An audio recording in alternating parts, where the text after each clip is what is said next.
ទិត្យទី1រដូវ40ថ្ងៃក្នុងរដូវ40ថ្ងៃយើងជាគ្រីស្ទបរិស័ទនាំគ្នានឹករំពឹងអំពីគម្រោងការដ៏អស្ចារ្យរបស់ព្រះជាម្ចាស់ដែលសពព្រះអរតីប្រទានព្រះជន្មផ្ទាល់របស់ព្រះអង្គឲ្យមនុស្សលោកមនុស្សយើងមានតណ្ហាដែលជាកម្លាំងម្យ៉ាងធ្វើឲ្យជីវិតចម្រើនឡើងបាន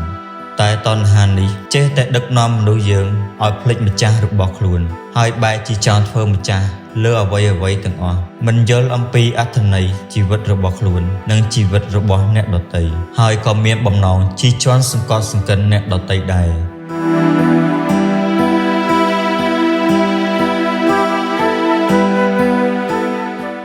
តាំងពីដើមរៀងមកមនុស្សលោកមានប្រជាជនអ៊ីស្រាអែលជាតំណាងបានបណ្ដោយខ្លួនតាមតណ្ហានេះ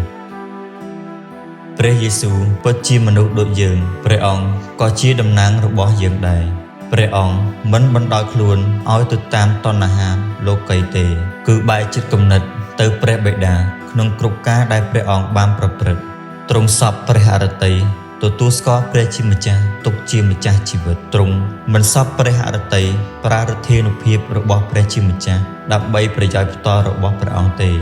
ហើយក៏មិនចង់បានអំណាចលើមនុស្សដែរអ្នកនិពន្ធព្រះគម្ពីរពន្យល់សេចក្តីនេះដោយដំណាលអត្ថបទស្ដីអំពីព្រះយេស៊ូវផ្ចាញ់មារ